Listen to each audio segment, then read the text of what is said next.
Guys movie में आप लोग देखेंगे कि दो बहनें गलती से एक स्विमिंग पूल के अंदर फंस जाती हैं, जिसके बाद में वो दोनों यहाँ पर किस कदर का स्ट्रगल फील करती हैं वो आपको आगे पता चलेगा। मूवी के स्टार्टिंग में हमें एक स्विमिंग पूल को दिखाया जाता है जिसमें एक लड़की स्विमिंग कर रही होती है। उस लड़की का नाम ब्री होता है। वो पूल से बाहर निकलती है और पूल के साइड में जाकर अपना ब्लड शुगर लेवल चेक करती है। इससे हमें ये मालूम पड़ता है कि ब्री एक डायबिटिक पेशेंट है। अब यहाँ पर ब्री अपनी रिंग निकालकर अपने बैग में रख देती है। वो रिंग ब्री के फियांसे डेविड ने उसे दिया था, जिससे कुछ दिनों बाद में उसकी शादी होने वाली है। अब अगले सीन में हम पूल के मैनेजर को देखते हैं जिसका नाम मैकग्रैडी है, और वो मैनेजर नोटिस बोर्ड पर वीकेंड की छुट्टी में पूल क्लोज रहेगा इस बात की नोटिस चिपका रहा होता है। अब वो मैनेजर अपने ऑफिस की तरफ जाता है और वो वहाँ पर देखता है कि पूल की स्टाफ जिसका नाम क्लैरा है वो लॉस्ट एंड फाउंड डिपार्टमेंट से कुछ सामान चुरा रही होती है। पूल का मैनेजर उसे देख लेता है, जिसके बाद वो क्लैरा को ऐसा दोबारा न करने के लिए मना करता है। अब कुछ देर बाद में ब्री की बहन जोना भी स्विमिंग पूल में आती है और दोनों बहन के बीच में कुछ बातचीत होती है, जिससे हमें ये मालूम पड़ता है कि ब्री और जोना बचपन में अक्सर स्विमिंग करने के लिए यहाँ पर आती रहती थी। अब ब्री और जोना स्विमिंग करने लगती है। कुछ देर बाद में पूल का मैनेजर सब लोगों को पूल से बाहर जाने के लिए कहता है, जिसके बाद में जोना मैनेजर को कहती है कि अभी तो पूल के क्लोज होने में काफी समय बाकी है, आप इतना जल्दी पूल को क्यों क्लोज कर रहे हो। जिसके बाद में मैनेजर कहता है कि वीकेंड हॉलीडेज शुरू होने वाली है और तुम्हें आसपास में लगी नोटिस बोर्ड को भी पढ़ना चाहिए। जिसके बाद में ब्री और जोना दोनों लोग पूल से बाहर आ जाती है, लेकिन बाहर आकर जब ब्री अपने बैग में देखती है तो उसमें उसका रिंग नहीं होता है और वो तभी परेशान हो जाती है, क्योंकि वो रिंग उसका एंगेजमेंट रिंग था। जोना पूल की तरफ देखती है, वो देखती है कि रिंग पूल के जाली में फंसा हुआ है। ब्री अब तुरंत वापस पूल में कूदकर रिंग लेने के लिए जाती है, जिसके बाद में जोना भी उसकी हेल्प करने के लिए पूल में कूद जाती है, लेकिन रिंग उस जाली में काफी अच्छी तरीके से फंसी हुई थी, जिससे वो वहाँ से निकल भी नहीं पा रही थी। अब इस साइड में दूसरी तरफ पूल का मैनेजर पूल को क्लोज करने की तैयारी कर रहा होता है। मैकग्रैडी पूल के हर तरफ देखता है, लेकिन वहाँ पर उसे कोई भी दिखाई नहीं देता है, और दिखेगा भी कैसे। ब्री और जोना तो पूल के अंदर है। अब मैनेजर पूल को क्लोज कर देता है और इसके बाद में वो यहाँ से जाने लगता है। अब पूल को क्लोज होता देखकर ब्री और जोना जल्दी से ऊपर आने लगती हैं और जोर जोर से आवाज लगाने लगती हैं, लेकिन तब तक मैनेजर पूल से जा चुका होता है। अब दोनों लोग इस पूल के कवर को तोड़ने की कोशिश करती हैं, लेकिन ये कवर फाइबर ग्लास का बना होता है, जिससे इस कवर को उनके हाथ से तोड़ना बिल्कुल नामुमकिन है। अब ये दोनों बहन इस पूल में पूरी तरीके से फंस चुकी हैं। जोना बहुत तेज घबराने लगती है, लेकिन ब्री जोना को शांत करवाती है। ब्री अब ठंडे दिमाग से कुछ सोचने का ट्राई करती है कि अब उसे क्या करना चाहिए, और तभी ब्री जोना को कहती है कि हमें पूल के हर तरफ जाकर कुछ सर्च करना चाहिए, कहीं से शायद हमें कोई न कोई एग्जिट पॉइंट मिल जाए। अब दोनों लोग इधर उधर जाकर पूल के एग्जिट को सर्च करने लगती हैं। फाइनली जोना को एक छोटा सा होल मिलता है, लेकिन वो होल काफी ज्यादा छोटा होता है, जिसमें इंसान का हाथ भी नहीं जा सकता है, और इसके अलावा उन दोनों के पास में कोई हैवी टूल भी नहीं है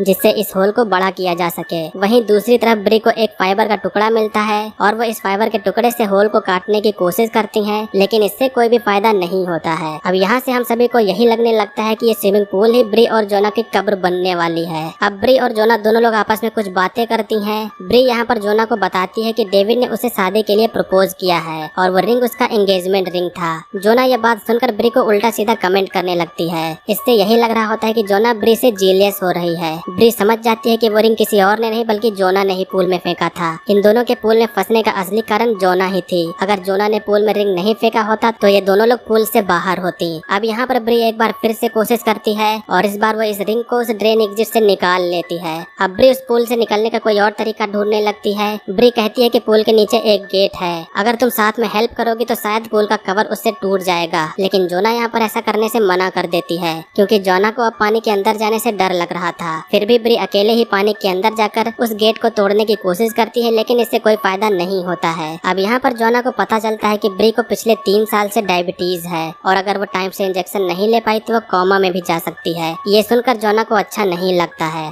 सुबह से शाम हो गई है और अभी तक इन दोनों को बचाने के लिए कोई भी नहीं आया है। जोना ब्री का जला हुआ हाथ देखकर उससे पूछती है तो ब्री उसे गुस्से में कहती है कि यह बात मैं तुम्हें कई बार बता चुकी हूँ, लेकिन फिर भी जोना ये बात उसे पूछती है क्योंकि उसने पूरी बात कभी नहीं बताई थी। अब इसके बाद में ब्री बताती है कि बचपन में उसके डैड एक रात काफी ज्यादा ड्रिंक कर आए थे और वो जब सिगरेट जला रहे थे तभी उनके लाइटर से घर में आग लग गई थी और उसी के कारण मेरा हाथ जल गया था। अब हमें ये पता चलता है कि ब्री के डैड ब्री को फिजिकली मोलेस्ट भी किया करते थे। अब इसके बाद में जोना अपनी स्टोरी बताती है। वो बताती है कि मुझे नशे की बुरी लत लग गई है, जिसकी वजह से मुझे नशा मुक्त केंद्र में जाना पड़ता है। ब्री और जोना बात कर रही होती है, तभी पूल के बाहर से किसी की आवाज आती है। पूल के बाहर एक्चुअली क्लेरा आई होती है, वही जिसको मैनेजर मैकगार्डी ने लॉस्ट एंड फाउंड डिपार्टमेंट में चोरी करते हुए देखा था। अब ब्री यहाँ पर चिल्लाकर क्लेरा को हेल्प करने के लिए कहती है, लेकिन क्लेरा भी अजीब थी। वो हेल्प करने के बजाय ब्री का बैग चेक करने लगती है और बैग से मोबाइल और एटीएम निकाल लेती है। क्लेरा ब्री से मोबाइल का पासवर्ड पूछती है और साथ में एटीएम का पिन कोड भी वो पूछती है। अब यहाँ पर इस सिचुएशन का फायदा उठाते हुए क्लेरा को ब्री अपने मोबाइल का पासवर्ड और एटीएम का पिन कोड बता देती है। यहाँ पर हम ये देखते हैं कि ब्री के मोबाइल के होम स्क्रीन पर ब्री और डेविड का फोटो लगा हुआ है।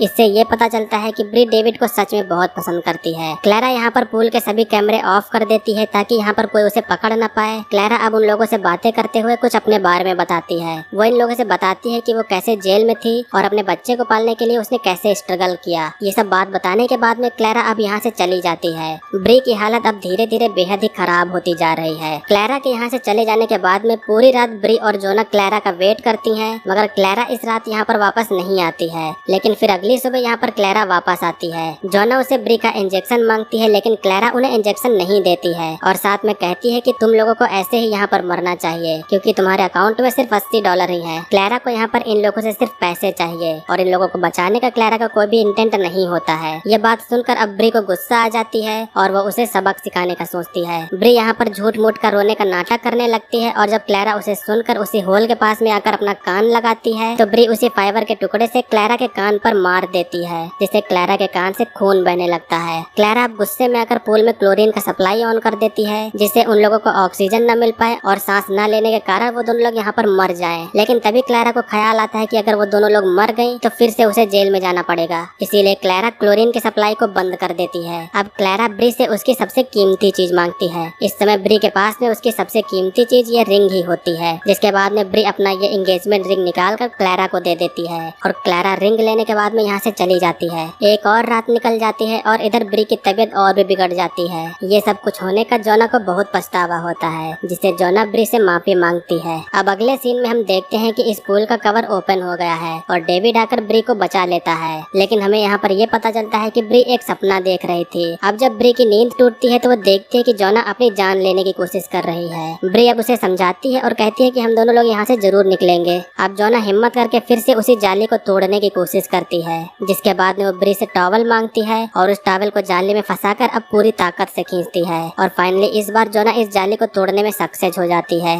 जाली को लेकर जोना पानी के ऊपर आती है तो वो देखती है कि ब्री बेहोश हो चुकी है। जोना अब ब्री को सीपीआर देती है, जिसके बाद में ब्री को होश आ जाता है। इस जाली की मदद से जोना अपनी पूरी ताकत से उस कवर पर मारती है, जिससे वो पूल का कवर टूट जाता है और जोना जल्दी से ब्री को पूल से बाहर निकालती है और इसके बाद में जल्दी से वो उसे इंजेक्शन लगाती है। अब तभी यहाँ पर क्लेरा आती है और उन दोनों लोगों के ऊपर गन पॉइंट करती है। क्लेरा को डर था कि अगर वो दोनों लोग बच गई तो वो पकड़ी जाएगी और उसके बाद में उसे फिर से जेल हो जाएगा। क्लेरा उन दोनों लोगों को मारने की कोशिश करती है, लेकिन वो उन्हें मारती नहीं है और इसके बाद में जोना को ब्री का रिंग वापस कर देती है। अब इसके बाद में जोना पुलिस को फोन करती है। जोना क्लेरा को वहाँ से निकल जाने को कहती है और क्लेरा यहाँ से चली जाती है। पुलिस वहाँ पर पहुँच के दोनों लोगों को रेस्क्यू करती है और ब्री को यहाँ पर बचा लिया जाता है, जिसके बाद में जोना ब्री को उसकी रिंग वापस कर देती है और यहीं पर इस मूवी का एंड होता है। सो दोस्तों, ये थी 2017 की एक थ्रिलर मूवी का एक्सप्लेनेशन। मूवी का नेम है 12 फीट डीप। आपको मूवी की स्टोरी कैसी लगी हमें कमेंट सेक्शन में जरूर बताइएगा। नेक्स्ट वीडियो में आप लोग किस मूवी का एक्सप्लेनेशन चाहते हैं वो भी आप लोग हमें कमेंट करके बता सकते हैं। वीडियो अगर आप लोग को अच्छा लगा हो तो वीडियो को लाइक करिएगा। चैनल पर अगर आप लोग नए हो तो सब्सक्राइब करिएगा। आज की वीडियो के लिए बस इतना ही, मिलेंगे अगले वीडियो में। तब तक के लिए बाय। जय हिंद, वंदे मातरम।